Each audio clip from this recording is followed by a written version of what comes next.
Okay, we call the meeting to order. Madam Clerk, please call the roll. Trustee Brewer. Here. Trustee Carter. Here. Trustee Grant. Here. Trustee Tate. Here. Trustee Todd. Here. Here. I'll accept the motion to recess to executive session for pending litigation. I'll accept the motion. So moved. Moved by Trustee Todd, second by Trustee Brewer. Madam Clerk, please call the roll. Trustee Brewer. Yes. Trustee Carter. Yes. Trustee Grant. Yes. Trustee Tate. Trustee Todd. Yes. Trustee Brewer. Yes. Motion is carried. We'll resume in a few minutes. We will reconvene. Madam Clerk, would you please call the roll? Trustee Brewer. Here. Trustee Carter. Here. Trustee Grant. Here. Trustee Tate. Here. Trustee Todd. Here. Trustee Zupan. Here. Okay, first item, Trustee Zupan. Thank you. Oh, jeez. That'll wake you up. All right, so I would like to introduce Karen Mullins, who's come tonight to join us. I met Karen at IML this year and subsequently met with her to talk about website options. As you all know, our website is in dire need of a major overhaul. And as I started to look at what her organization could do for us, I was intrigued as I was looking at other communities, organizations, or websites, and who was doing theirs, and what theirs looked like, and how it compared to ours. And I was doing a lot of digging, and I was like, gosh, there's so much work to be done to get ours cleaned up, current, just overhauled. And you know, I started looking at different companies and how to go about doing this and what was the best way of doing it, and it can be a rabbit hole really fast. So what I did was I reached out to Karen, I met with her, she did a presentation, she put a deck together, a proposal actually, which you guys had in your decks prior to tonight, a proposal and a licensing agreement, which you had ahead of time to review prior to tonight. And when she's done with the presentation, we can go over questions if you have them. But what she's here to do tonight actually is do a presentation that you have in your blue folders that she's going to do right now as soon as I shut up. So Karen, I'll hand it over to you. Thank you. So if you can't hear me, let me know. I'm not used to having this so close. So hands up if you can't hear me, and then I'll speak a little bit louder. So tonight, thank you. Everybody has a pair of socks. I should say trustees have a pair of socks in front of them. That's our acronym, Simplified Online Communications. And that's just basically saying that to use our websites, you have to have two skill sets. Be able to do an email or a Word doc. And that is it. That's the only skill set you're going to need to know. All the rest of the technology is buried on the back side. This is designed for smaller communities to be able to post their own information. So departments, you'll be able to post your own information, and as it should be, because you're the closest to that information, you'll know when it should go up, when it should come down, how often you'll need to change it. So that's near and dear to your heart versus handing it off to somebody else and asking them to post it when their plate is already full. So this is going to give you some leadway to really design and do your own department facilitating. These are a couple of the highlights that we're going to go over. Each department will be capable of posting their own data. So as we go through these, I have a PowerPoint that we're going to address, so I'm just going to move on. It's easy and intuitive to use SOCs, posting the information. As you'll see here, the icons where I'm pointing them out, that's really from Word. So if you know Word or if you know how to do an email, you'll be able to do your own information.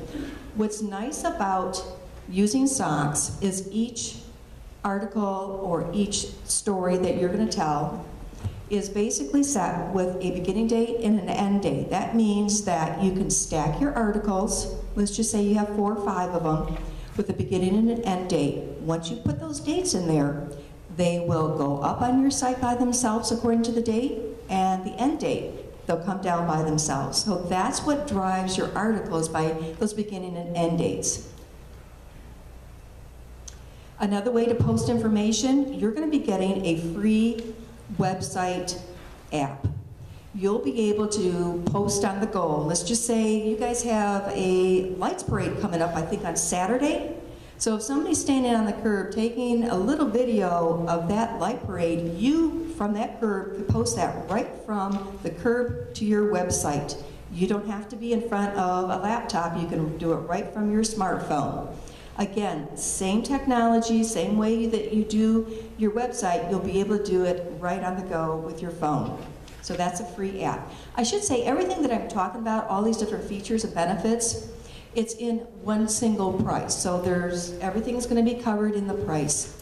There's no add-ons that we're going to be charging you extra for. We're a nonprofit. We don't believe in that. We're going to give you one price, and all your enhancements are going to be free from here on out, should you decide to go with Sauks.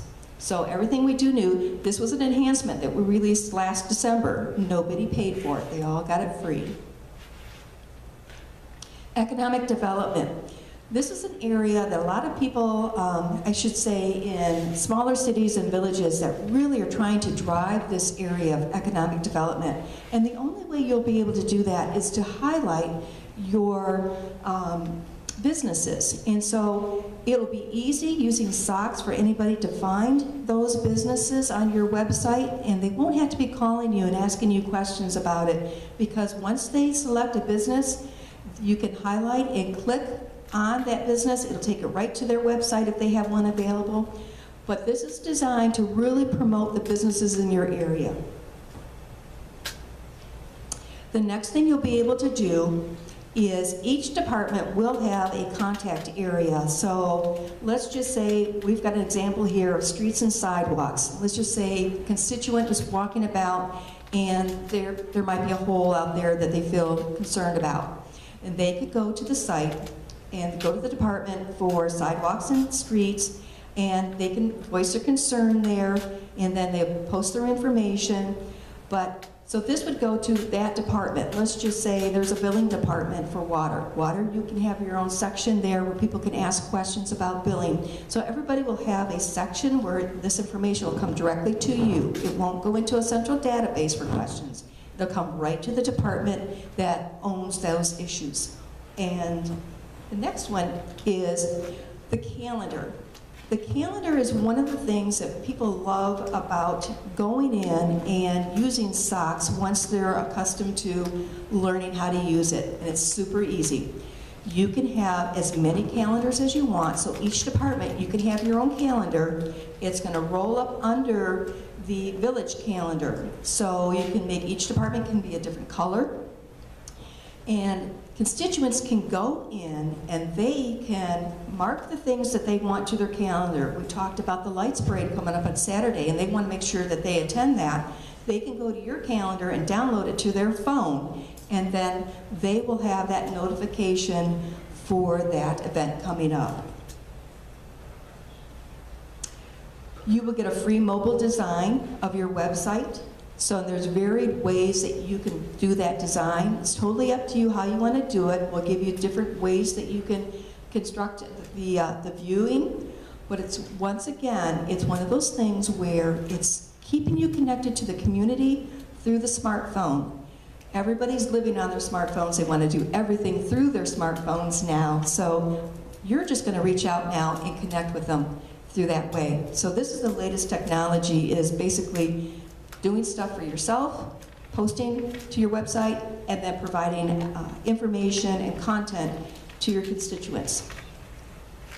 Your website is going to be ADA compliant. That's American Disabilities compliant, and what that means is your site will be able to have a visual reader compatible website. The problem that visual readers have for visually impaired is they can't see a lot of colors, especially if you're doing a picture.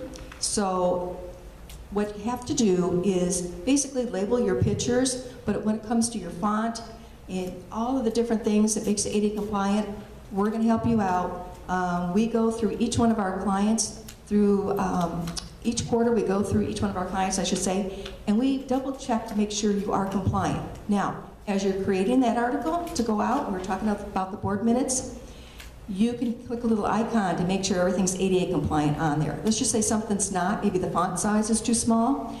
It'll tell you font size too small and give you the recommended font size. So you can kind of double check yourself before it goes out there, but it's one of those things where ADA compliancy has hit really big in the K-12 market and in municipalities just because of the users are using so much of their phones. And so this is one of the things that we want to make sure we help keep you up to date on.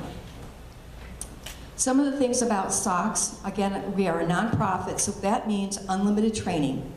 I don't care how many people are going to be posting information, we will train now, 20 years from now, 30 years from now, it does not matter, it's unlimited. So it's unlimited pages too. There are some companies out there will charge you for how many pages are on your website. You're unlimited.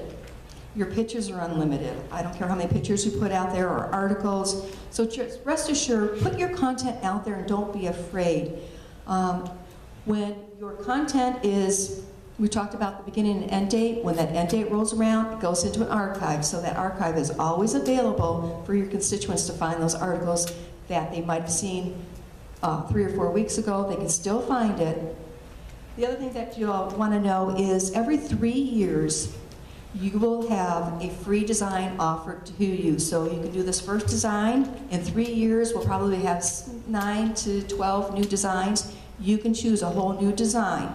All you do is pick out your colors, and we move the content over for you in that 4th year. So this is really for people who are going to be setting up this design. Just want to let you know that we're there to support you in every way possible. So this is the end of my presentation. I'd love to hear some questions that you might have. Let me just jump in here with some other comments before I let you guys ask questions. So you didn't get to see this, but there are oodles of different design formats available. Some are more mobile friendly than others. Certainly we would want to use a format that is mobile capable so that we don't have, and actually one of the things they offer too is the ability to have an app, so that if we wanted to have, you know, an Android or app on the Apple or Android phones, that we could do that. Well, that's totally unnecessary. Just getting our website current and clean and crisp and pristine would be just such a better place than where it's at today, in my opinion. But in addition to not having limits on pages, there's no, so every single ordinance, every single resolution since the beginning of the village, we would have the ability to have out there. All minutes, all agendas, everything would be out there. Financial information, everything would be able to be clearly identified. One of the things I especially like about this ability is every department head will have their own access to this. We will be able to give them their own usability so that, you know, I'll pick on Kevin. If there's a water main break, he will be able to pick up his cell phone, log in, put a breaking news article out there, water main break on, you know, Sauk Trail in Torrance, boil alert for the next 36 hours, put the time that he wants it to post and how long he wants it out there, hit enter, poof, poof, it goes out onto the website. It will be out there live on the website as a news article out there for everybody to see on the website. It becomes our mechanism of communicating with the world. There's no need for, and we can still have social media, but it becomes our social media. There's an interface with social media if we choose to do that. We can still do that, but I'll tell you that's down the road after we get this up and running. There's also an interface with email. Karen didn't even talk about that too. We can have the articles linked to emails and send those out. I did say that correctly, didn't I? Yes. There's a slew of stuff we can do after we get this stuff figured out. And so there's a lot of technology behind what she has said here. She's just hit the tip of the iceberg. So it's, you know, I've asked her to give the presentation to everybody here with the packs. She's also got packs for all the department heads, and I'm going to ask the mayor, if we choose to move forward with this, to let me go to the next department head meeting and talk to the department heads about this, so that we can show them what we want to give them the capability of doing when we've got it up and running, so that they can have the ability to put police activity, to say, hey, this has happened on such and such street, and this activity, be aware, you know, or the fire department's got this going on and they want to put this out there on the site, so that we've got no reliance on Gerald. And the other cool thing with the support that these guys offer, they're out of Nebraska. They don't have someone in another country that's answering the phone when you call at 10 o'clock at night to say, I'm having a problem, I'm trying to put an article out here and I'm confused and I forget what I was doing, can you help me please? They're going to answer the phone and help you and get you what you need so that you can finish that up and get that taken care of right away. So they are here to help us. Sauk is part of the Foundations for Educational Services organization. Karen will tell you time and time again, they are a not-for-profit. They do more schools than they do municipalities. If you go to their website, they, I think, probably started doing schools. We did, 32 years ago, started with the schools, and it was in the last 5 years that the school districts had their cities contact us to say, hey, you're doing the schools, can you do ours? You know, we're just as small as a school, or we're just as big as a school. And so we reached out to the municipalities 5 years ago. Yeah, so I think this is a great starting point for us to get the website up and where it needs to be, in my opinion. So I'm going to shut up now and let you guys ask questions, if you have questions. I do have a question. Please. What requirements, if any, do we have to be in compliance with as far as IT? You don't. This is all web-based. So you don't have to have any compliances as far as, because everything's hosted on our servers, so it's unlimited, so you're fine. Okay. Yep. There's no software that we have to purchase? Nope, you're all web-based.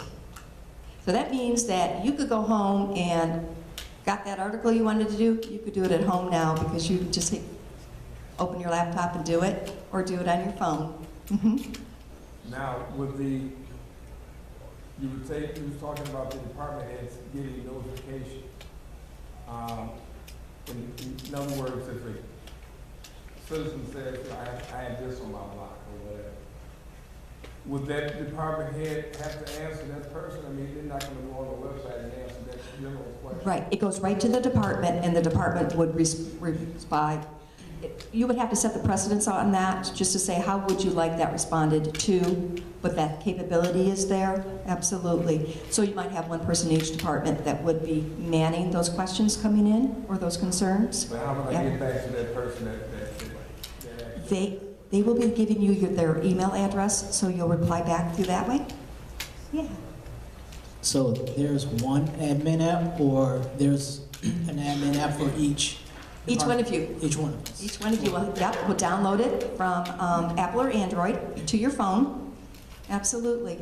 And there's an 800 number, just like Beth was talking about, that you can call at any point in time and ask any questions to our support staff. So don't feel like it's something where you got to run it through somebody internally. Absolutely not. And we do webinars, we do trainings in addition to that, so just grab a Coke or a cup of coffee and just listen to one of our webinars. And so we try to reach out as far as we can to help you individually, so you're not coming to one individual person within the village. And so is there a contract? So is it like a 3-year contract? Is it a 3-year contract? Yes. With the option To renew? to renew at the same price? Yes. Good questions, thank you.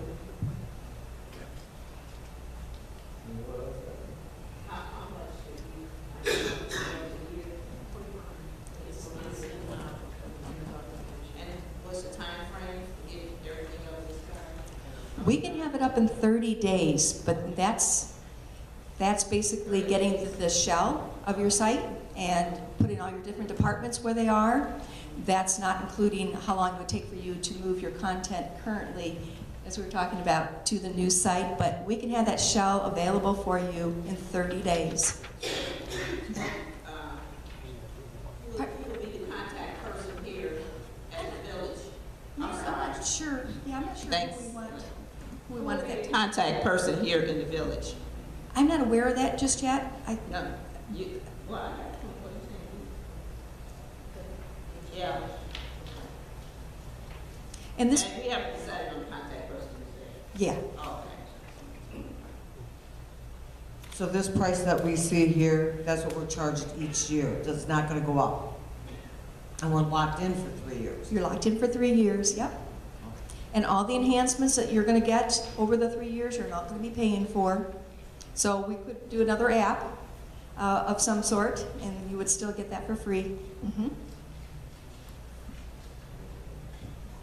Well, after the 3 years, that doesn't automatically renew, does it? It can go into Evergreen if you wanted it to. We give you that choice. So 8 months prior to the expiring of your first contract, we'll send you a renewal notice. If you don't sign it, we treat it as Evergreen, but if you want to sign it and say, yes, we're going to do this for 3 years, because signing it that second time around, going into that 4th through the 6th year, that gives you the capability to do that new website where you can change it out, because we actually, you know, I'm not ashamed to say this, we don't make any money until the 2nd year of a contract. So all of our labor, all of our designers and everything, we don't recoup anything until at the end of our 2nd year.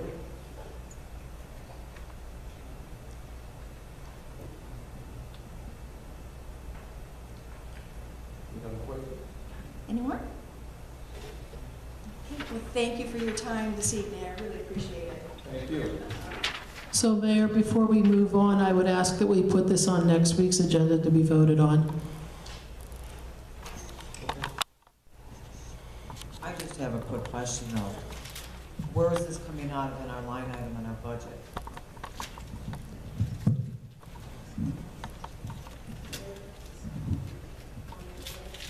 Go ahead.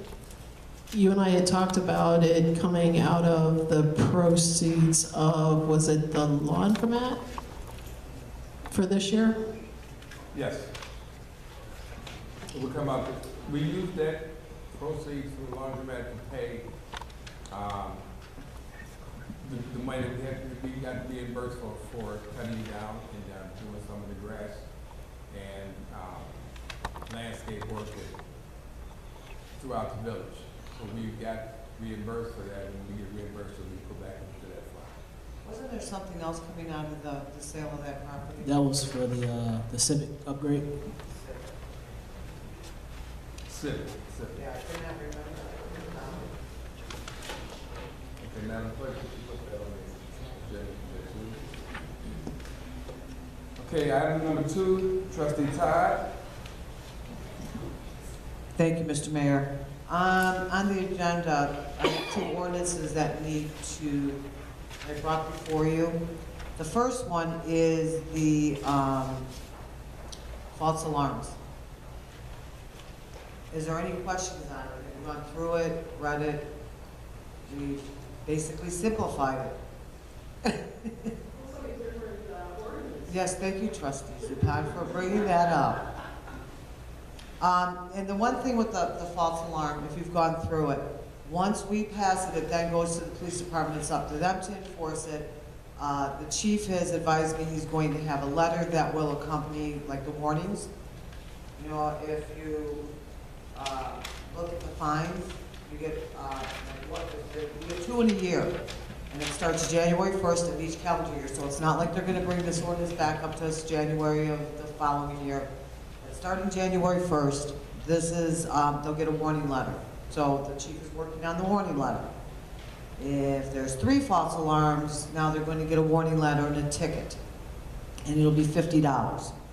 And then if there's 4 in a year, they get a warning letter, a ticket, it goes up to $100. 5 or more in that year, it goes up to $250. So then, of course, if they don't come in and pay the ticket for the $50, it goes up to $750 is what they'll be fined. So I don't know if you have any questions on this. We've taken a lot of stuff out that didn't apply to. Is the chief keeping a record now? Right, well, I can tell you that Calcom, listening to some of the calls, they'll tell you how many times, the officers say how many times we've been at this address for a false alarm. Now, a false alarm,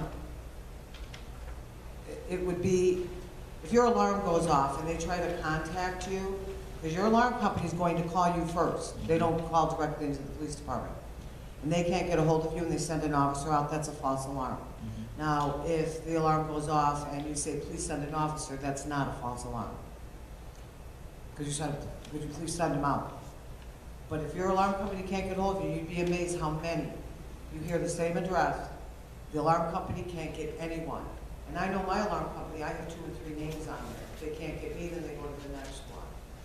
So are there any questions on this one? So the chief has committed to Right. keeping this. The chief he brought this to us because there's so much of it. Our officers spend quite a bit of time on false alarms. Yeah, I was going to say, it looks light years different than what you had before. I thought it looked good. Minor comment was just to run through, capitalize the V. It's inconsistent here on Village. Some places it's capitalized, others it's not. And then on page 4, there's the lined out word city, middle of the page, that just needs to get removed, that's all. Right, and I think that this is what they sent over to us, so once we finalize it, that'll all be corrected. Any more questions on that? And then if we can have that on the agenda next week to be voted on. And the next one you have before us is the occupancy fees. And you'll see that it's lined up because this is the way they gave it to us, but once it's finalized, it will be, you won't see the lines in it. And raising the occupancy fees from $50 to $75, and then, like the apartments, they were $25, they're gonna go up to $30. So any units 6 or more will be $30 per unit. And that's all we're doing to this ordinance. We're just raising the fee.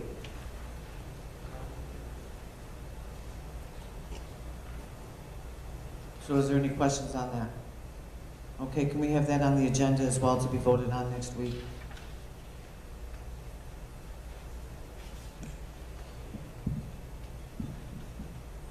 That's it? I was just waiting for a yes, and we'll put that on the agenda. Yes. Madam Clerk, Okay, you can thanks. roll call, please.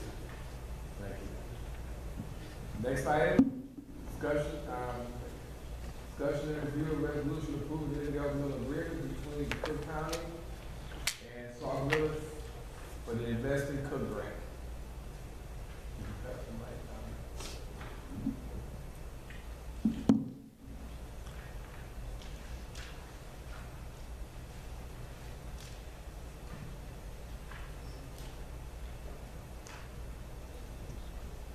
Good evening, everybody. Is that mic?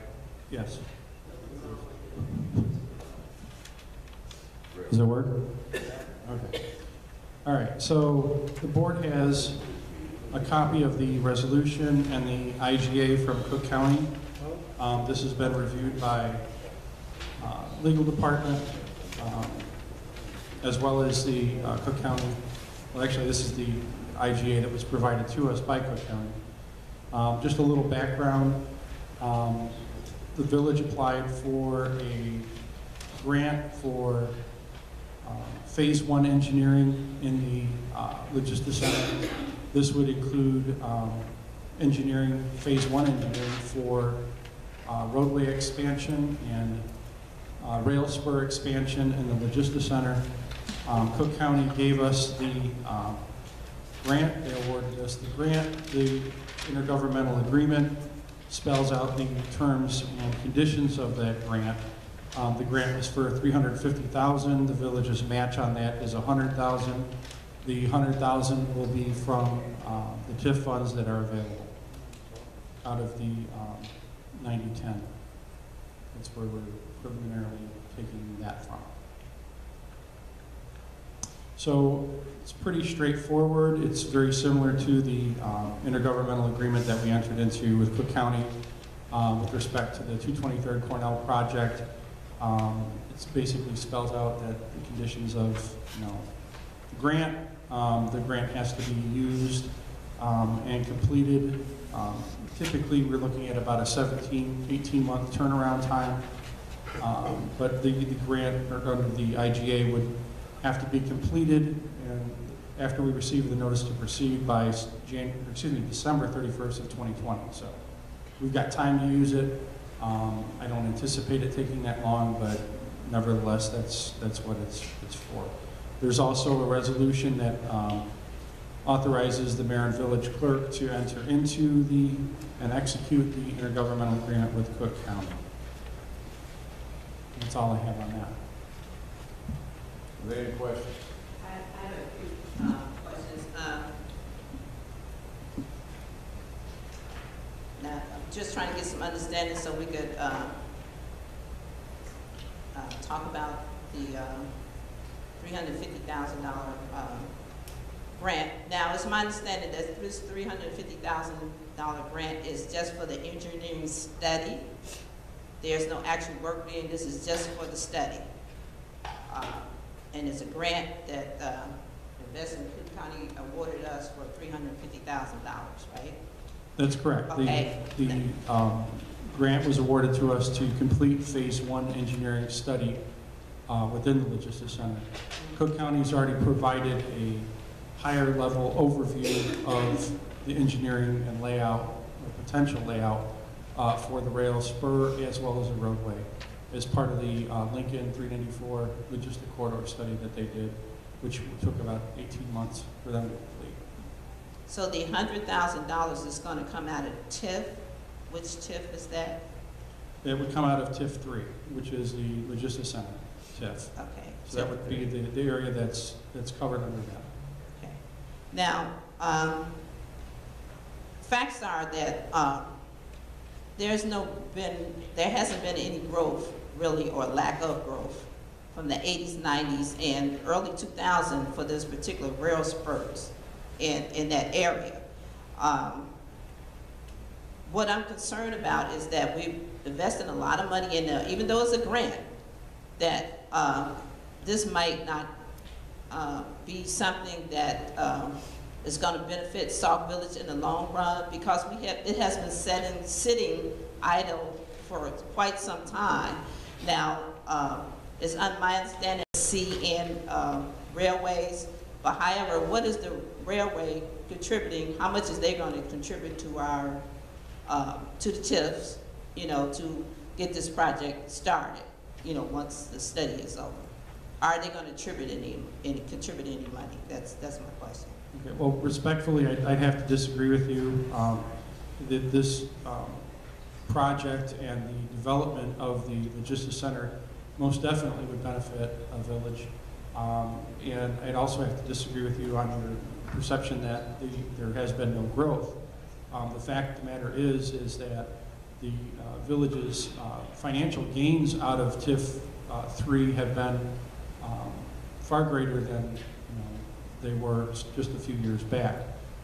We're actually able to cover the debt service on most of the TIF debt out of the TIF 3, as opposed to using the TIF 1 funds to cover that. So the bonds were issued in parity back in 2002, which means that TIF 2 and TIF 3 were covering those bonds. Most of the bonds and the debt service are being covered out of TIF 3 exclusively, where TIF 1, that money is basically going to the developer, which is why we're doing the refunding and the additional money on the TIF bonds. And as far as the railway benefiting from it, this isn't, the rail spur is not a main line for CN. So this is like developing an off-ramp, if you will, into a private property area. So the benefit is actually to the people that are looking to develop those areas within the logistics center. So that rail spur would service those users, not necessarily a direct benefit to CN. However, they would be servicing that line. I understand it's not going to be a direct benefit to CN. I want CN to benefit Sauk Village. That's the goal. And if I'm not mistaken, even in the budget report, it shows that there has been a lack of growth in that particular area since the late 80s and early 90s. That's a fact. It's actually in the budget where you mentioned that there's no lack of it. I'm saying this is a good idea. The $100,000 that we're taking out of the TIF 3 can be spent on something else other than into this idea of the growth when there hasn't been any for the last 20 or 30 years. However, you know, just to, if you're gonna get it, it's fine, you know. But I'm just saying, you shouldn't be pumping this thing up to make sure that it's all good when there are some pitfalls, and we haven't had pitfalls for this particular area since the late 80s. There has been no growth, okay? We're gonna take the TIF money out of 3 and use it for something else, you know, for this particular project, when we could be, even if we're gonna use some stuff out of TIF 3, there's other things in TIF 3 that can be utilized, as I'm understanding. And the next question is, if the study that we're going to do is going to be less than $200,000, how much do we really have to contribute? Sauk Village just says contribution to. So how is that based on? The way that I read the intergovernmental agreement is that the Cook County will actually be paying the first $350,000, and the remainder, if any, would be covered by the village. That's the way that the IGA was written. Well, and my last question is, it also indicates in here that if cost overruns, I'm just paraphrasing, goes over the allotted amount that it be added to the contract, so is this more money that Sauk Village has to come out of the TIF fund in order to take on if the contract exceeds the 350, so we have to pay the extra? Right. If you look on, beginning at the very bottom of page 5, where it says it is agreed that the parties estimate the phase 1 engineering study for the project is $450,000. So that would be, and I'm going to get into that in a minute, that would be part of the request for qualifications that go out, is that we're not going to be paying more than $450,000 for the phase 1 engineering study. So the first $350,000 would come out of Cook County's funds. So they would approve and disperse those funds. It wouldn't come through the village. They would disperse those funds directly to the consultant on the project. The remainder, if any, would be coming from the village directly as a payout. Well, on page 7 it says if we add to the contract, that's actually on page 7. Right, and that's if the village agrees to cover more than the $450,000. And I don't believe the village board would be inclined to do that. So in the request for proposals, it does spell that out specifically. The intergovernmental agreement protects Cook County, meaning that they're only going to come up with $350,000. The village is on the hook if they want, a Cadillac, when you're buying, a Chevy Impala. But it doesn't specify that we have to take it. We have to pay it. It just says if we add it to the contract. That's my point I'm trying to make. They're saying that we, regardless of what happens, but we have to pay. We have to pay the extra amount. We should have some kind of vision to protect us and say that we could only go to a certain amount. Right, and that would be spelled out in the request for qualifications and the final contract with the vendor, which would still need to be approved. This is an intergovernmental agreement with the county We're joining forces with the county on this project, just like we did with the other investment. So it's not engineers gonna be. Right, it'll be spelled out in the specifics in the contract. What role does Boston Engineer, are they gonna play in this? Are they gonna, look at the bids for the, That's a very good question. If I could have you hold on to that question until the next part of this, oh, okay. because that has nothing to do with this. Oh, I'm just But curious. it's a good question. Yeah, I'm just curious how they're gonna, and my last question here.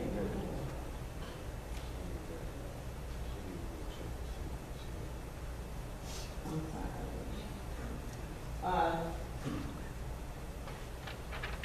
I have to say this, but you have to follow my logic, and it's recently they're gonna do a $2.5 billion refinancing for TIF 2 and 3. Now, the $100,000 that you want to take for this intergovernmental agreement, now that $100,000, we have some proceeds left out of that refinancing going to do. Is that going to be that $100,000, or do we already have $100,000 from the TIF? Or do we already have $100,000 in the bank left on the TIF? Or is that going to be coming out of the proceeds when we refinance TIF 2 and 3 coming up soon? Do we already have that money, or is it going to? Right. Okay. Okay, so there's approximately 1.3, 1.4 million in the TIF Reserve Redemption Fund. Okay. TIF Reserve. Right. And what that is for is that it was set up in 2002 where the developer, DP Partners, takes 90% of that money. Okay?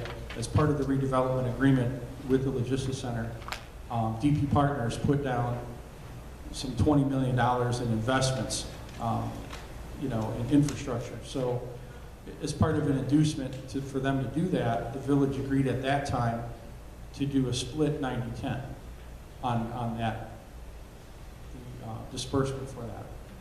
Additionally, the village actually, DP Partners also funded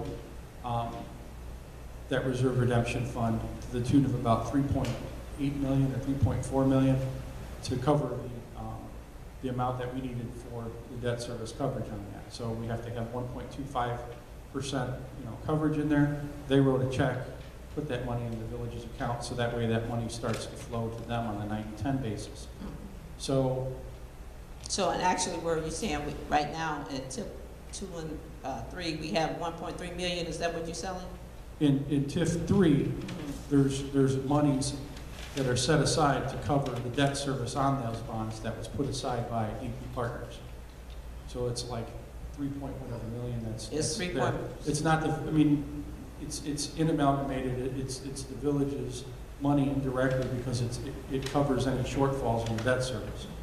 So we really don't, you really don't know what the balance in the amalgamated account is. I want to say it's 1.3, 1.4 1.3. million. And that's the amount that's going to be dispersed to the village and to DP Partners on a 90-10 split. Okay. And that's, theoretically where this money would be coming from, which wasn't included in the original budget because that money was not really designated to be spoken for in the budget process. Okay.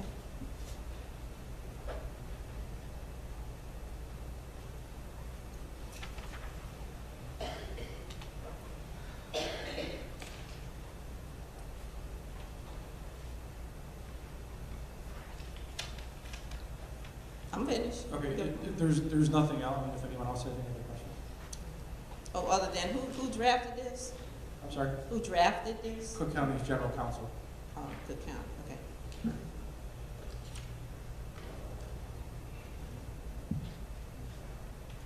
If I could, if there's no other questions on this, I'd like to have this for approval, the resolution by the board at the next village board meeting next week. This will be for the intergovernmental agreement, correct? Correct, the resolution, yes.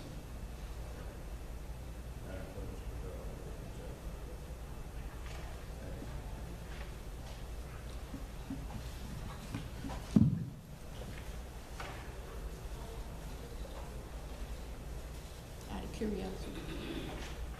I'll ask you later. Oh, I'm sorry. It's 4. Okay, the next item is the phase 1. Okay, so I just passed out, and I just had this completed. I apologize for not having this in your packets, but Cook County Legal and everyone has been going through this, so that way we know everything was done on this thing correctly. This is a request for qualifications, or an RFQ, for the preliminary phase 1 engineering with respect to the same project that we're talking about. Trustee Brewer asked, what does Robinson have to do with this? Right now, absolutely nothing. So the request for qualifications comes out because this is a Cook County project, but it's also, we wanted to gear this so it's available for federally funding opportunities for the actual construction phase of this. This is preliminary engineering, there's phase 2 engineering, and then there's construction. So there's a process that this goes through. But we wanted to make sure that this would be eligible for any potential federal or state grants. So there's a process by which you procure engineering services at this level. So the request for qualifications does that. So what we're looking for in the request for qualifications are, engineering services, consultants for the phase 1 engineering, which would be for the final roadway, rail alignment, highway, rail, grade crossings, new intersection at Cottage Grove Avenue, geometrics, and other profiles that we're looking for within the RFQ. In addition to this, the study that we're looking to do will also identify a funding plan on how phase 2 engineering and construction of the $25.2 million project will be done.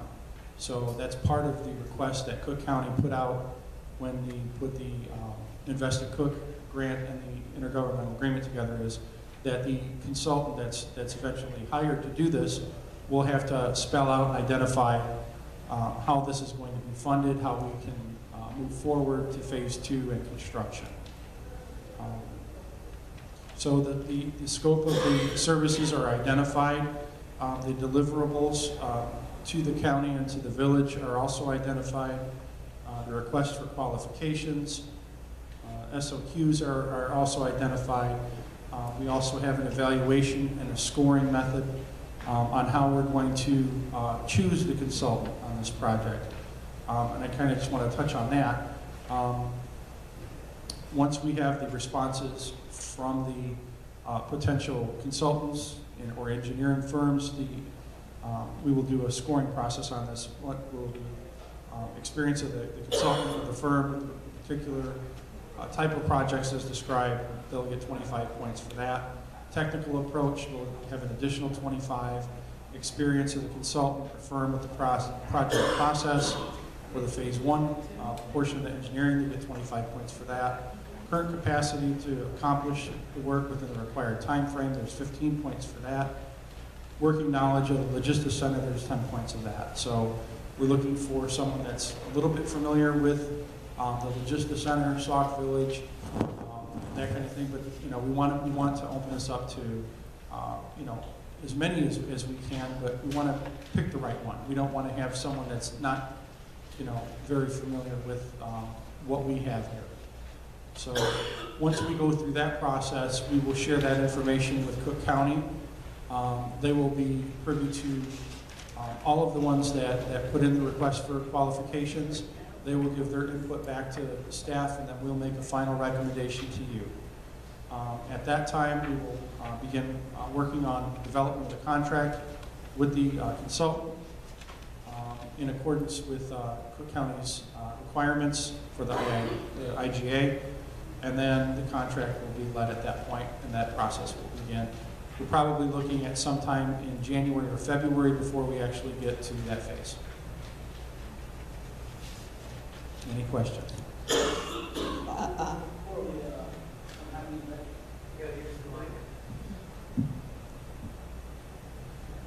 Have we let the other engineering services know that this is ready yet? Because we have a month until the submissions are due. So is it out there already? Do engineering services know about this yet?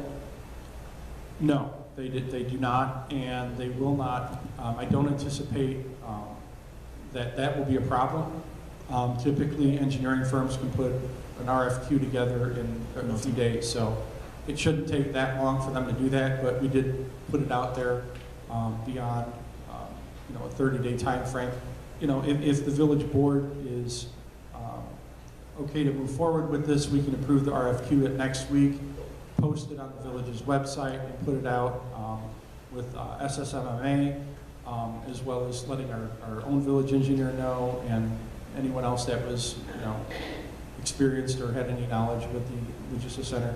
Baxter and Woodman also was very familiar with the Logistics Center. They were a long-time engineer on the Logistics Center as well.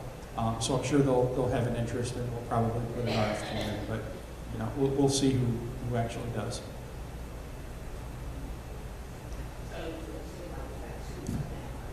So, Well, I mean, Baxter, right, and, there's uh, other Robinson ones as well. Engineering. So you're also talking about engineers that are experienced with rail. Both Baxter and Woodman and Robinson Engineering would have to, consult on that and hire a rail engineer out there too, because there's only a couple of rail engineers out there that are experienced at putting together this kind of information.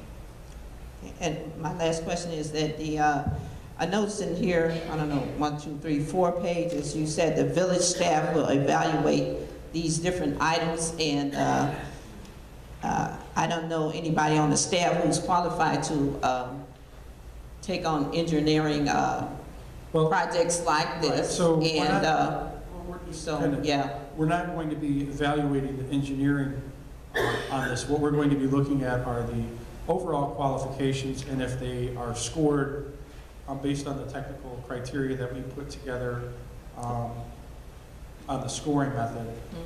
So we're not going to be looking at specific engineering schematics, stuff like that. We're just looking at the requisite, information that's there. So Who's putting that together? right now, I had asked the mayor, and we discussed it internally, that it would be myself and Ms. Judy Sutphin. She also worked with me on the scoring for the bids for the sale of the property as well, when we scored those. So you guys have expertise in that area, in those areas related to the rails and engineering and all that sort of stuff? As I said, this isn't, we're not going to be evaluating engineering. We're going to be evaluating the information that's coming over from the engineer with respect to their expertise and their the technical information that they put forth together. It's going to be limited to 25 pages. It's going to have their overall experience and what they've done on projects in the past is what we're going to be looking to evaluate. We're not going to be evaluating any engineering or any much later, but we're not going to be evaluating that for the purposes of deciding for the recommendation of who we're going to hire for the consultant on the project.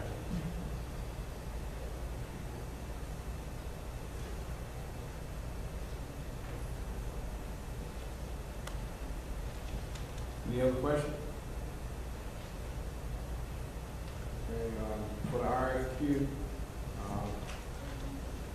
Madam Clerk, we can put that on the agenda to go out for the RFQ for this particular phase 1 engineering study.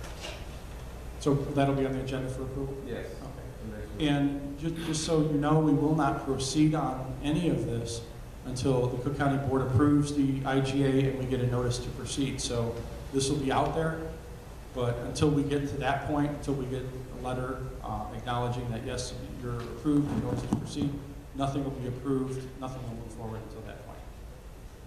And that's all I have. Thank you. Trustee Roger Grant, so I'm going to acceptable use of powers. Thank you, Mr. Mayor. So I brought this back to the board. I think you guys seen it maybe a month and a half ago or so now. Ran it by Gerald.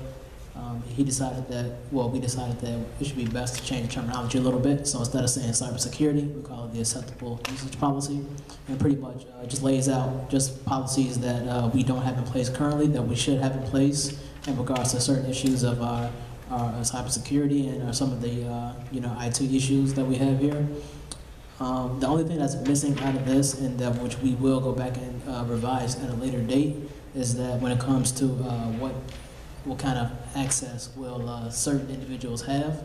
And the reason why it's not listed here now is because that we'll be getting the civic system in January, roughly maybe February or so, and then we'll go back and then after we get the new system and we determine who has access to what, then we'll amend this. But pretty much it's almost similar to the last one. It's kind of lists some do's and do nots for individuals in regards to viruses, software, working off-site, protecting your, locking your computer, et cetera, et cetera. Hoping that you guys had a chance to look it over already.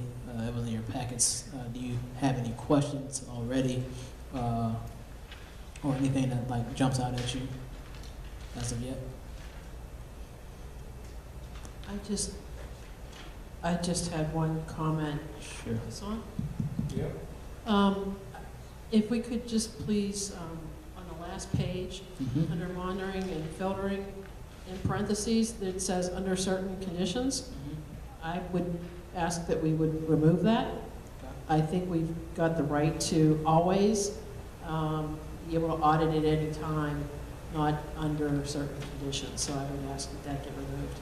And then the other thing was, and maybe I missed it, I could be wrong, I was overwhelmed with all the reading we had for this week at some point. Mm-hmm. But if someone suspects that there's a virus infection of the device, that they immediately stop using that device and notify their manager, supervisor, and contact IT so that they don't further infect anything else. If we would just add that to this, Mm-hmm. so as not to spread that virus or whatever it might be. That's it.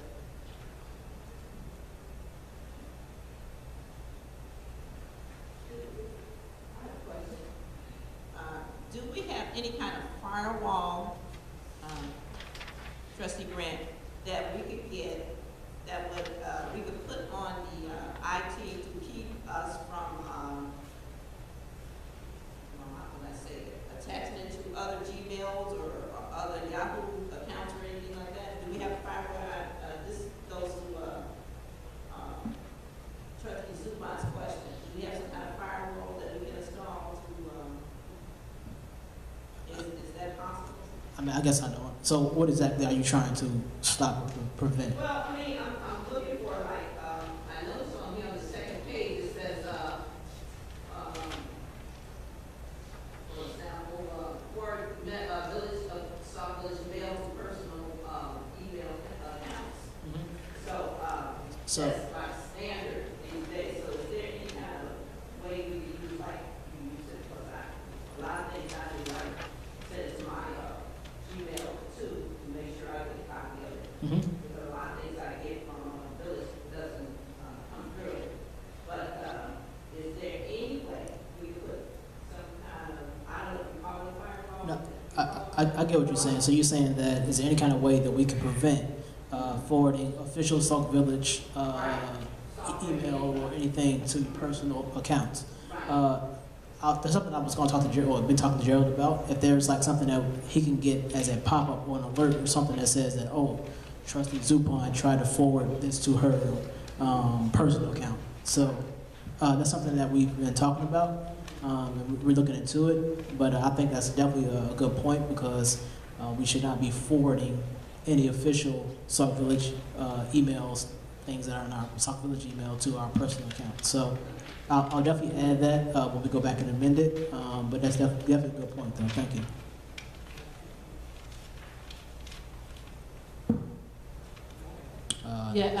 And I would just ask, you might want to push the issue with Gerald because you, personally, I wouldn't want to be sending stuff to my Gmail account because that opens you up that somebody could FOIA your personal email because you're doing that. And if it were me, I wouldn't want to be in that position. So really consider that before you. That's why I asked. Yeah, That's not only me, that's everybody. I don't do that for that very reason. I don't want anything on my personal email.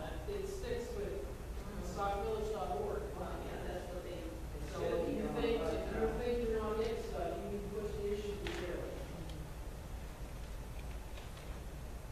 Any other questions in regard to, are you looking to have this put on, or I am looking to have this put on the agenda to be voted on, and then also know that there will be amendments made in the future once we do have the new civic system in place, and we can go back and we can talk about access for different individuals. Well, the way it's written now, you want this Yes, policy to be put on, and then we can amend as needed? correct.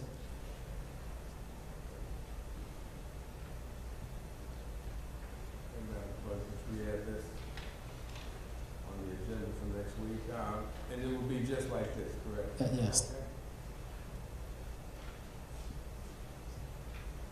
All right, next item, Madam Clerk, arts for. Thank you, Mr. Mayor. Remind me of my number. Oh, you got it. The presenter was Mr. McAlee. Good evening, everybody. Prior to his presentation, though, I would like to say all of that material, that reading that you all had for last week, I'm going to ask that you hold on to that material because it's not going to change. So therefore, I will not be printing it again for your packets. This is your packet for next week. Now, on to a lighter fare. Oh, Mr. Mayor, I'm sorry.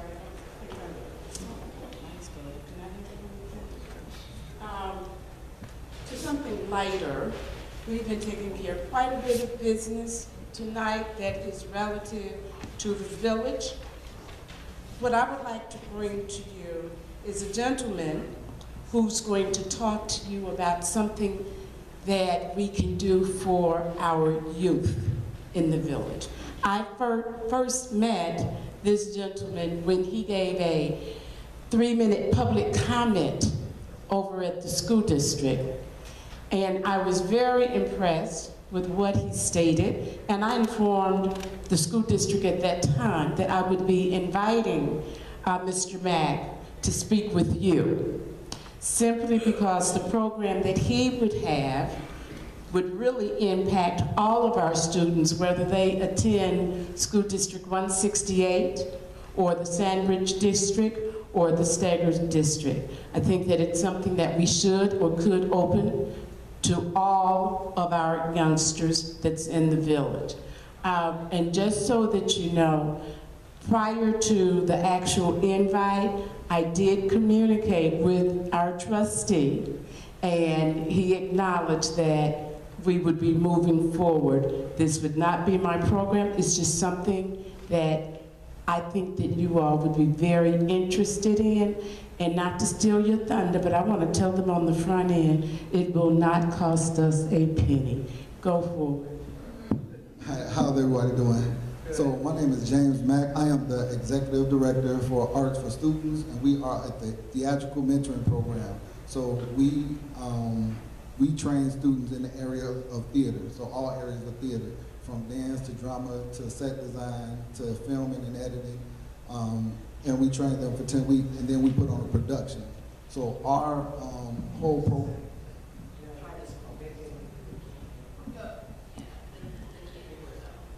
Is this better? Oh, this is a lot better. Okay. So our entire program is production based.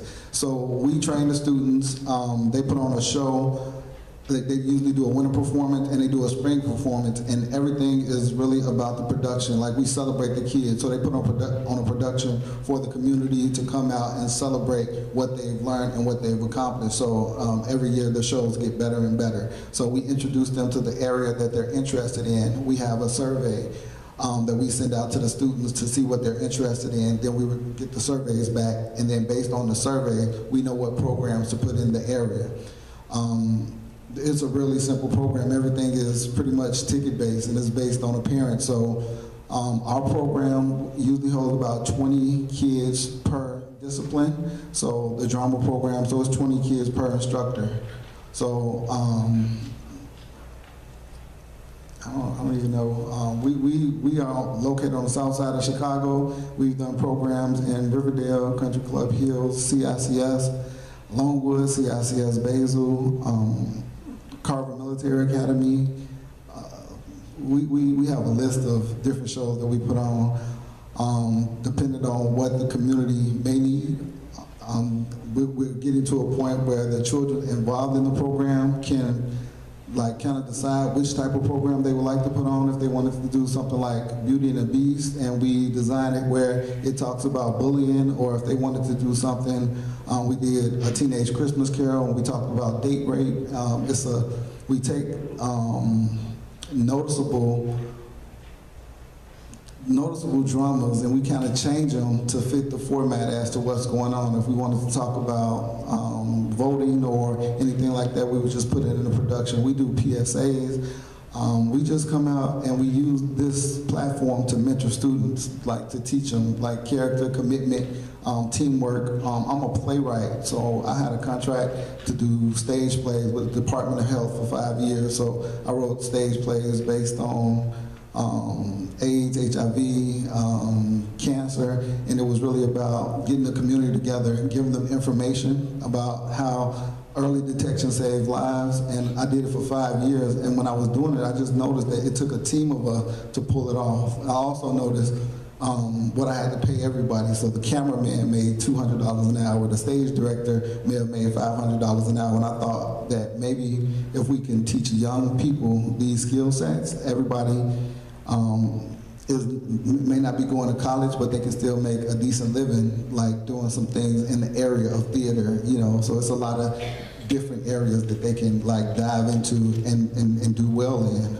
and also have a career in. So it's a really good program. We use professionals and college students to do our program. So we have people come back from school and train our students. We use people that's in the industry to come out and train different students as well. So it's a very good program to introduce kids to, and then it's also a program where they can grow into. So it's not about them doing a great show, it's more about them having the courage to come out and do the production and then grow to be great. So it's an introductory into something, and then we take them to different levels. So it's based on their maturity.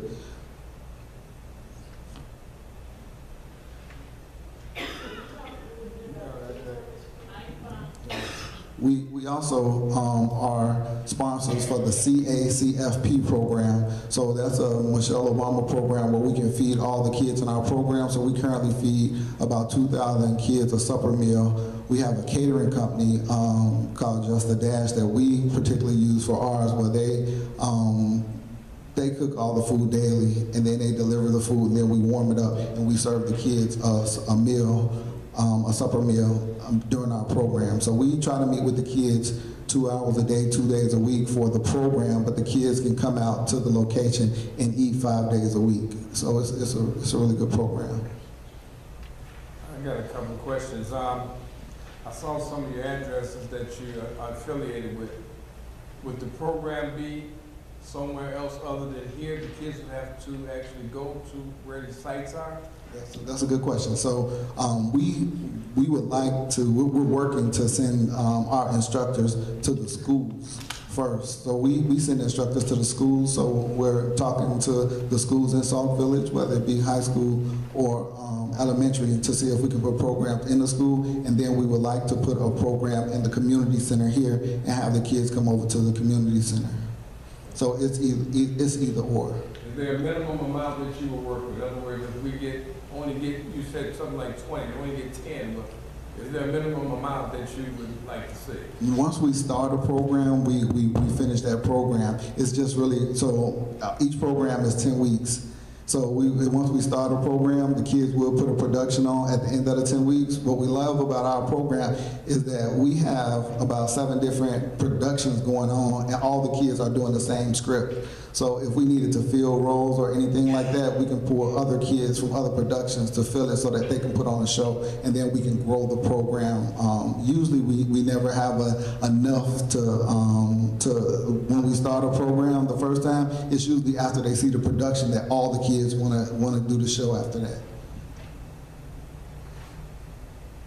And you said there was no upfront cost? No, you guys just provide us the space to do the programming with the kid and the production, and then we take care of everything else.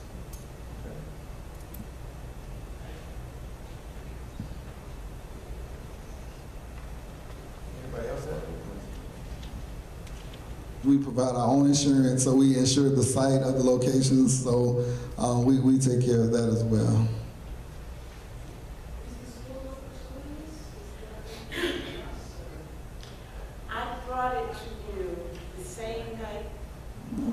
The night that I heard him, I turned immediately around and I informed the school board and the school that I would be inviting him to one of our meetings. And if they decide to go with it, that piece is fine, but I also know that we have students in Deer Creek, in Weatherstone, that does not benefit very often from anything that the village has to offer, so, as well as Bloom Township, the high schools rather. So I thought that if we brought it over here, it will still benefit the students from District 168, but it would be more inclusive of other youngsters that attend here as well. So they gave me Godspeed in terms of bringing it so that you could hear what the offering is. They did not commit to the program, nor did they nix the program. However, I just think about our community center and how so frequently it's just crying for some young people to be in there taking advantage of the space that we have.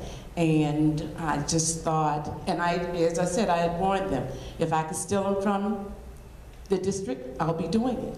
You know, if we could bring it here, I would do it here. Another thing about the school district, they'll see if it's done there, then that means they would still have to have some staff there after their regular after-school program. So that would just sort of lengthen their overall day as well. So I just thought that the match is greater in the community center than at the school district.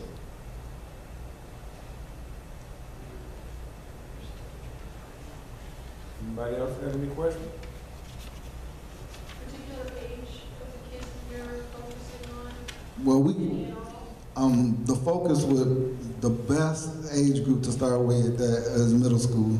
That's a good age group to start with, but we take all ages. It's just about marketing, who we market to, because we don't mix ages. We may mix the production, so we may have a young dance if we know we want to do a drama, but it's different.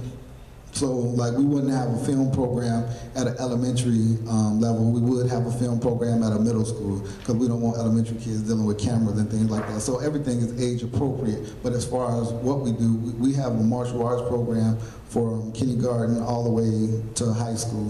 It's just we don't mix the martial arts programs. What are you doing now?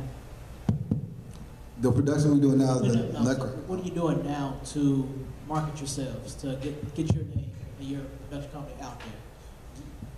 You know, it's funny that you ask that because it's not about us.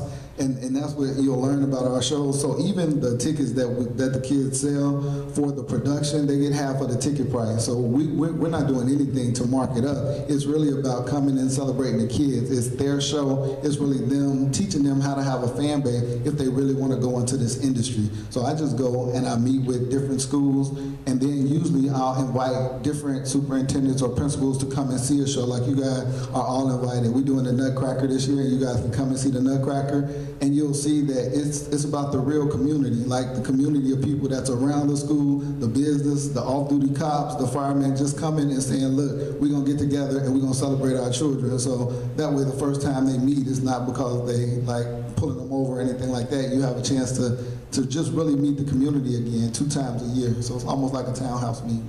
Yeah, no, definitely understand. I'm just trying to figure out how can we help you get the word out there that's something that you're doing for the community, because I think it's great. Just what can we do, you know, whether it's social media or, you know, what are some things that you've already done that we can help you do so that we can make it successful for you? It's the kids. Like, I've never seen the show. We always have a packed house. Like, people just come out to see their kids. So if we can get in front of groups of kids, then like anything that you guys are already doing with kids to let them know what we're doing, then I would say getting in front of kids and getting the kids involved. But we 100% depend on the legs of the kids to get it out. We even use their social media to put out the flyers and the tickets, everything. They put out everything for it. We teach them how to sell themselves so that they get like all the credit at the show.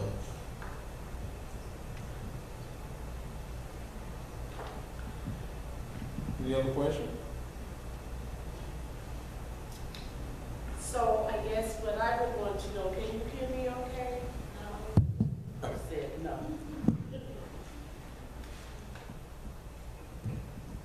What would be our next steps? I'm not certain if it's, you know, what would you like to see our next steps as we, or if we move towards a partnership with your organization? How do we proceed? Is this something that we should talk about offline and then maybe with a couple more of the trustees and bring it back for a vote? I'm not certain what the process or procedure is. So it's a contact. So I would need a contact that can show me the community center and then let me know like what hours we're looking at. One of the things with doing an off-site venue is the transportation of the kids getting to the venue. So we would have to set something up for them, and like maybe it's a busing system that we can send to the different schools to pick the kids up, and then the parents pick them up from. Because like I would sit with one person, and we would just kind of plan out from the production all the way through the program how we would get the kids there, and then we would look at it's really. And we teach kids this as well, like if they're doing a production themselves, so we would go and look at the venue that we're going to have the production, see how many seats, so it would tell us how many tickets we need to sell and all those type of things. I would just need a point of contact so we can walk backward through everything, and then we would write it out and then represent everything to you with actual dates and things like that. Okay, that point of contact will be Trustee Carter right here. And so when you, I'm sure you have some type of, you have your card or whatever that you get to him or vice versa, you have his number. Your number is in? It's in there, but you have Thank you, sir. This is well needed. It's like a slice of bread.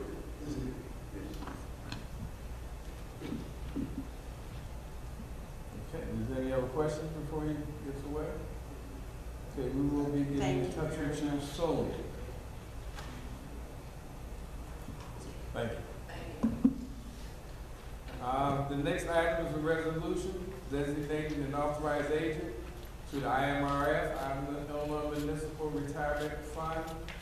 Person that we had that was doing that is no longer here, so I have to appoint someone, that person being Judith, the interim finance director.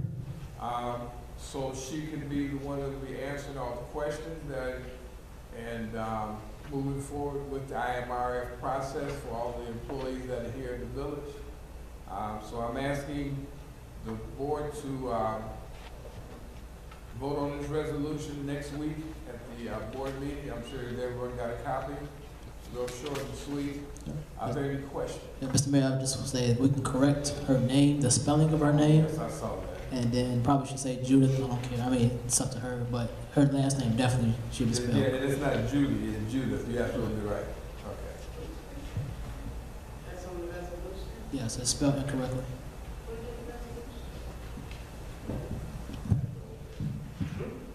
But we will correct that. Mr. Mayor, Yes. has she been approved by the board? Approved by the board to do what?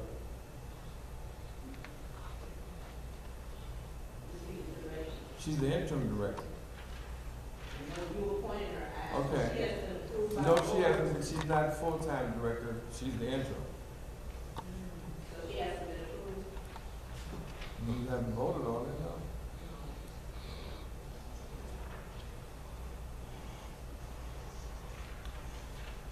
Okay. Any other questions? All right, public comments? Holding it down.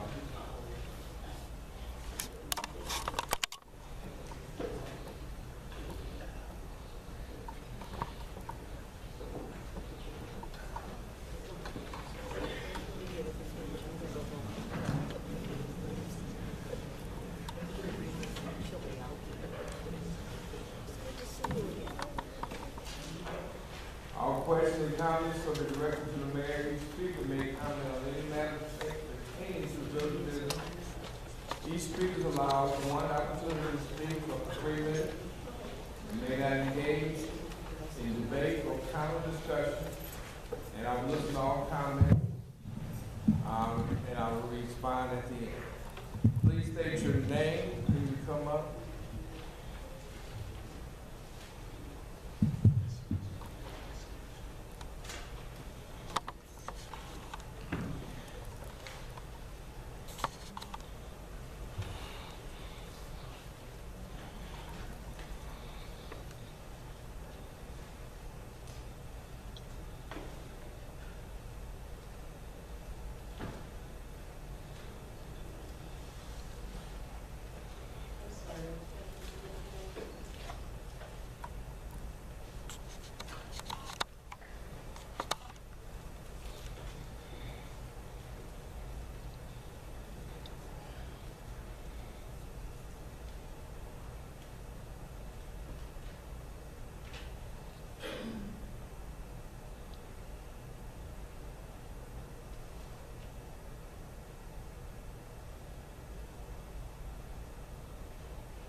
Hi, my name is Amanda.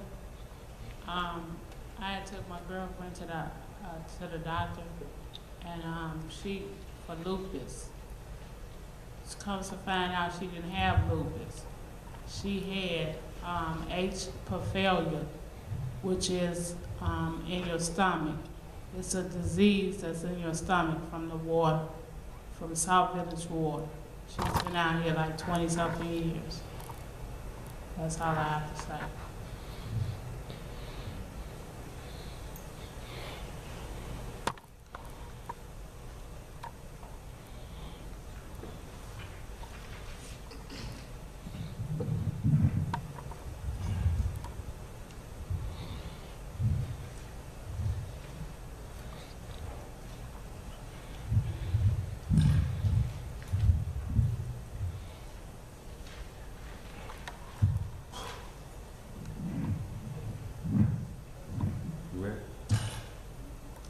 Linda Washington.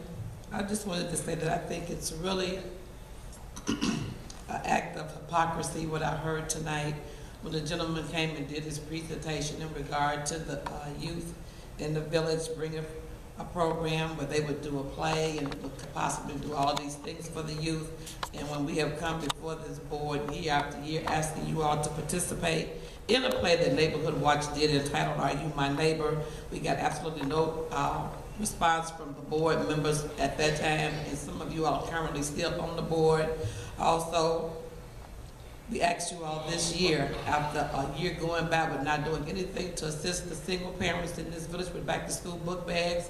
It was declared by the mayor, none of the trustees but two participated along with the clerk to even help to provide book bags for these students going back to school. Mayor Burgess, you even made a statement saying we will not be providing book bags. So now that you all have an open heart and want to invite someone in that's bringing in their own insurance, need a bus to bring students to transport them over to the community center to do a play. I heard a trustee say, what can we do to help you? What can we do to assist you?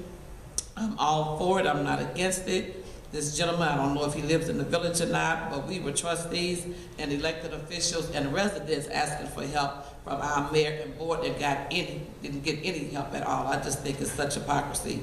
And I'm sorry that Pastor Pitts left. I'll have to go by and talk to him tomorrow.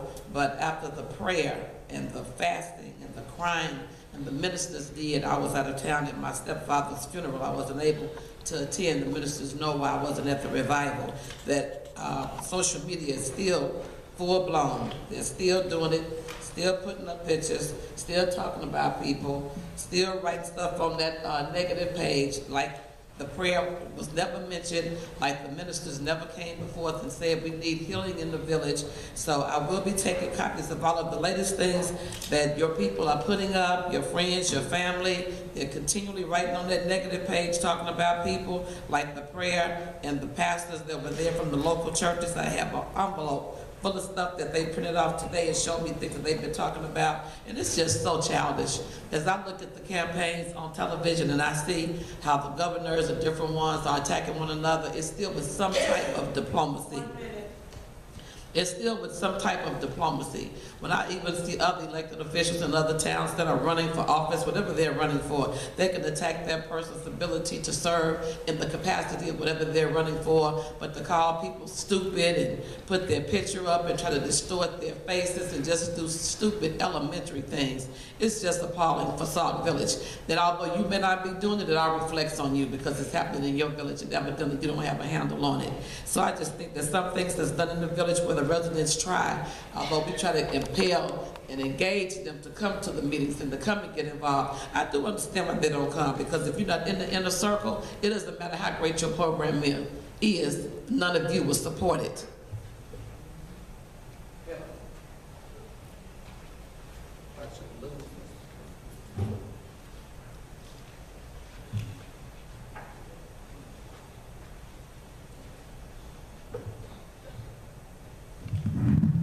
Judy Cast. I get up here week after week and ask basically the same questions, and the same questions don't get answered, but I'm going to do it again anyway. I've asked over and over and over about operational transfers. Is the practice being used? It takes a simple yes or no, but nobody wants to answer.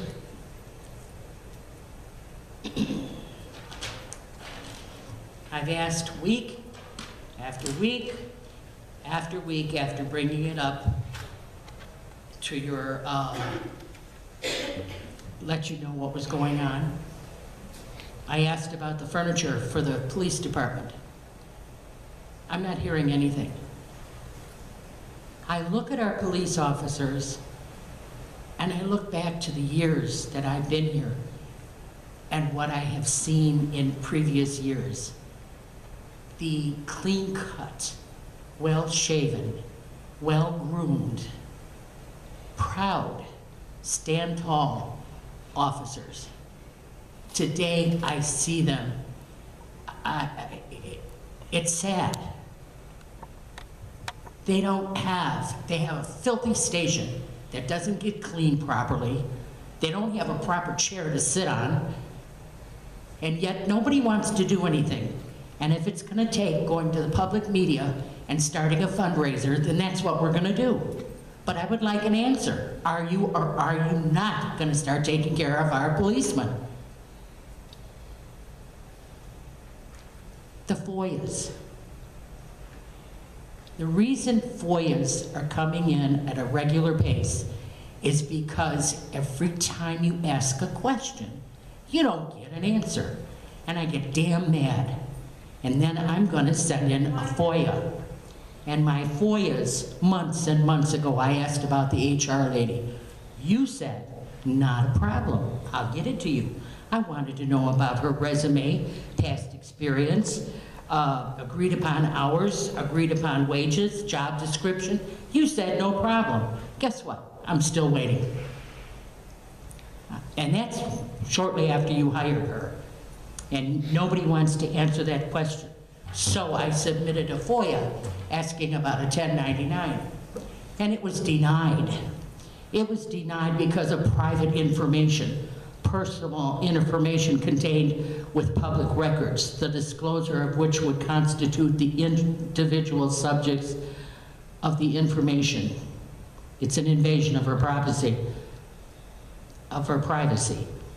But then at the very last sentence in your own paperwork, it says, the disclosure of information that bears on the public duties of public employees and officials shall not be considered an invasion of personal property. Therefore, I have alerted the state's attorney's office that I'm not satisfied with my answer for this because it is contradictory. And if you want FOIAs to slow down, start answering the questions.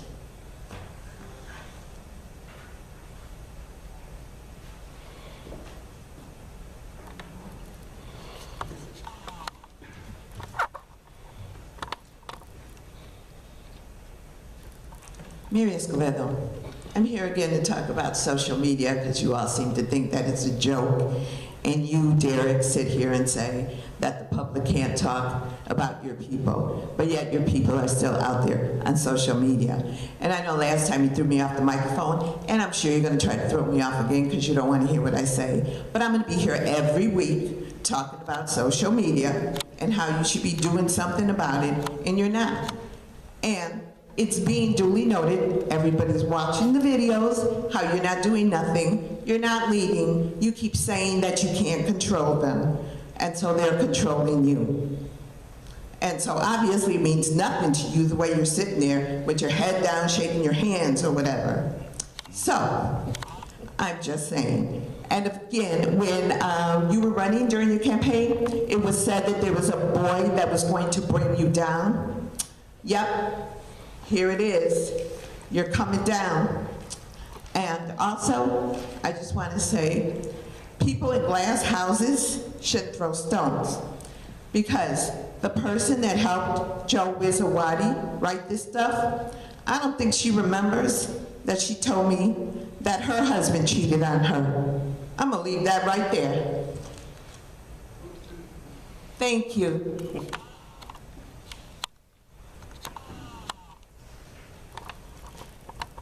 That's it?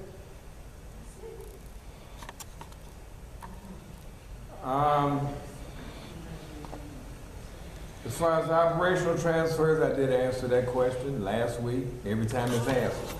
Operational transfers are transfers from one department to the general fund. In other words, each department has so much money that they are allotted for the budget. That money is taken out of their budget and given to the general fund through the general fund, but it's deducted from their budget line item that they may have, whatever department, police department, fire department, public works, administration staff.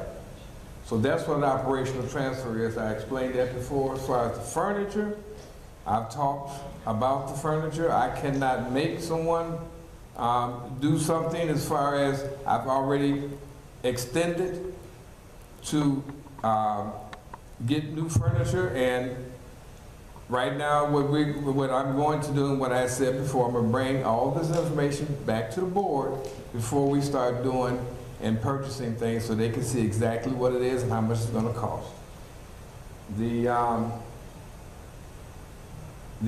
FOIAs are being answered as you can FOIA as many times as that's your right to do that. I've never, said anything about, complained about how many FOIAs we get.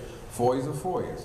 We can answer them, we will. We cannot answer them, we will explain to whoever it is that sent the FOIA. 1099s cannot go out as personal business. That's like putting your W-2 out there.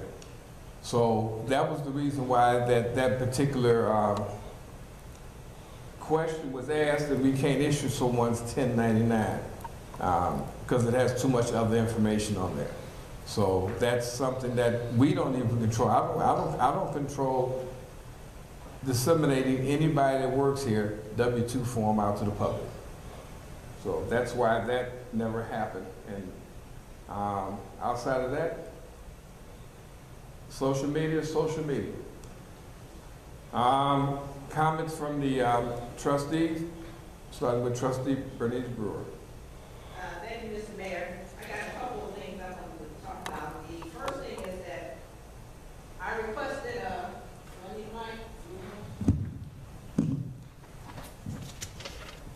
and the reason why is because when I have to go back and listen to the minutes, it's very difficult to hear what you're saying, so I have a difficult time capturing everything from the minutes. Oh, I definitely want you to capture what I got to say. This is mine. Thank you very much. Okay, in response to trying to get some information about what's going on in the village, I requested detailed ledgers for TIFs 2 and 3. I requested that back September 21st. I did it verbally here, and I also sent a memo asking for the same information. So since I didn't get the information, I had to send a FOIA.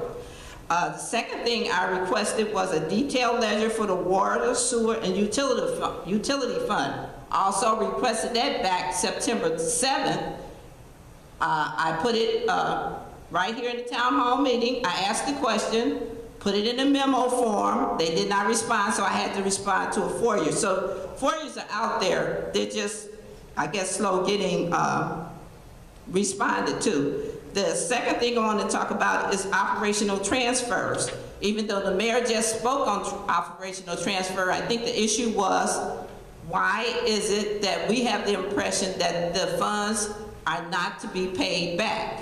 Now, I wrote a letter to the attorney, Olson and Sturks, and of course they didn't answer the question. However, Ms. Suffin did. And she said, she gave me a bunch of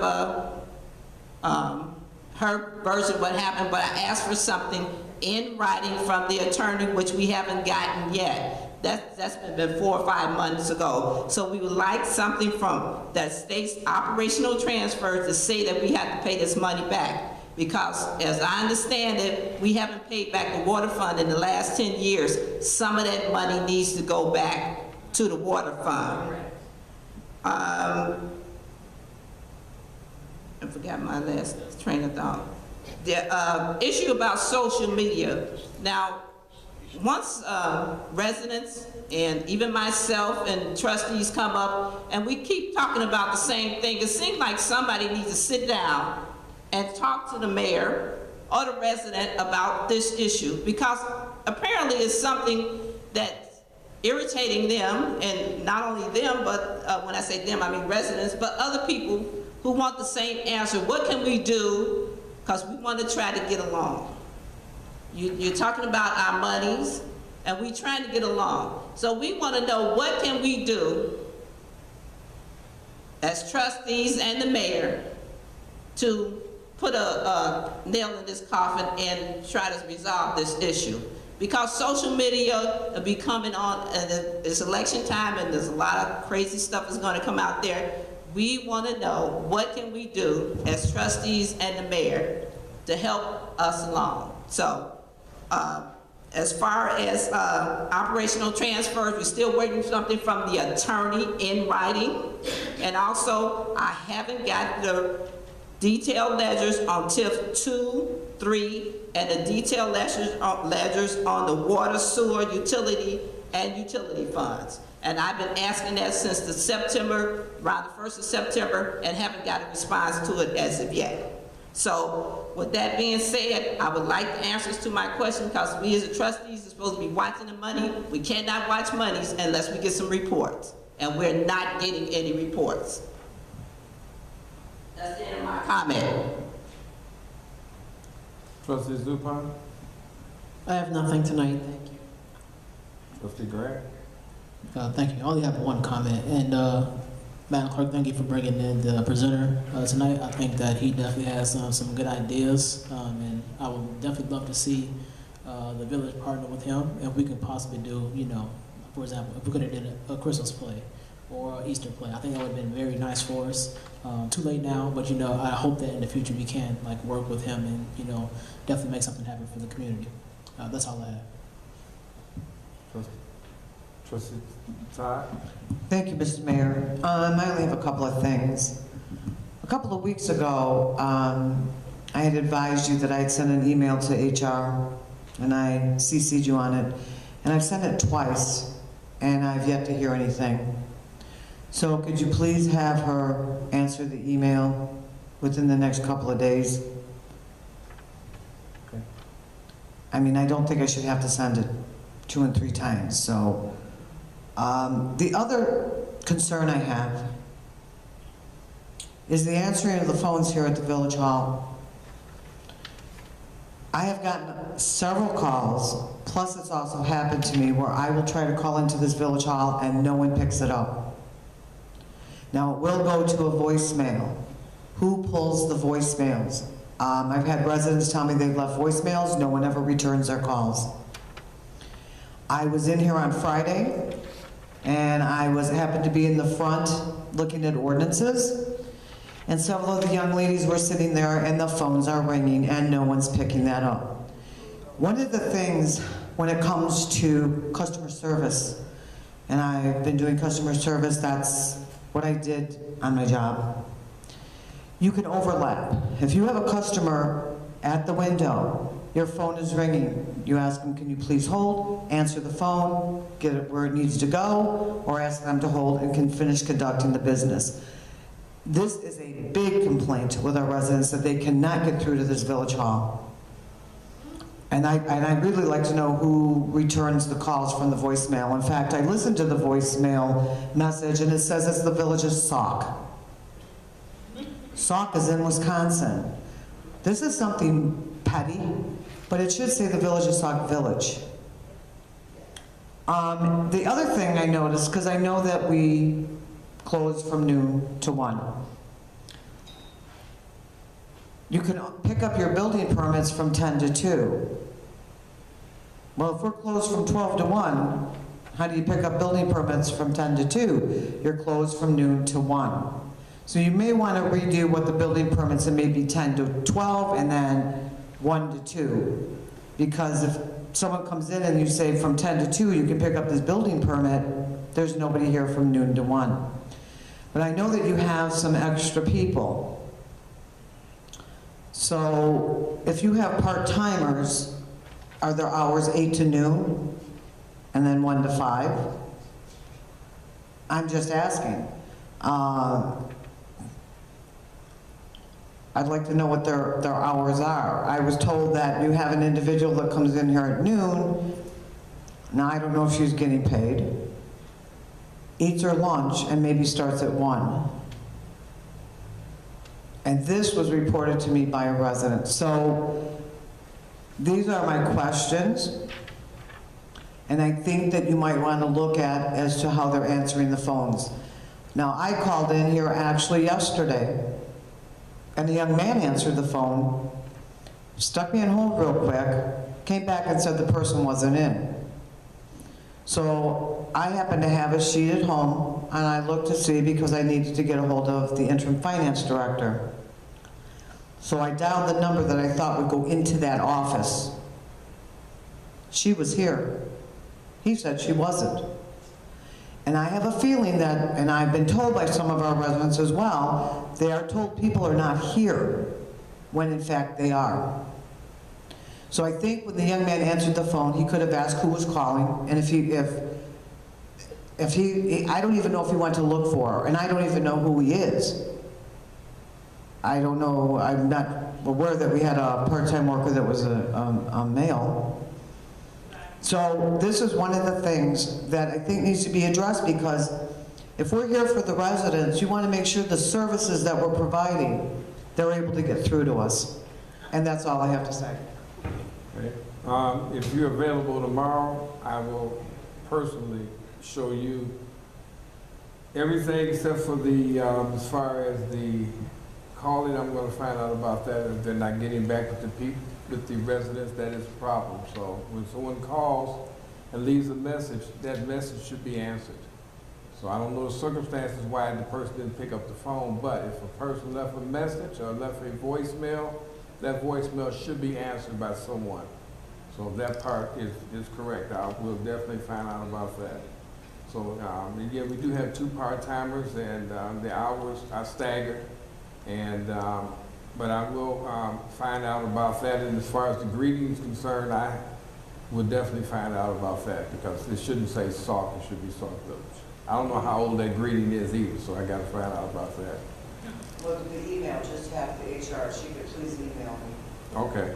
But you want, okay. I said it twice. It was probably a couple of weeks ago. I have not sent my sense. Okay. So if you could please have it do that, I appreciate it. I have nothing, Mr. Mayor. Okay. I have a couple of things. First thing, Veterans Day, November 12th, here at 11 o'clock, we will have a program, and after that we will have a refreshments.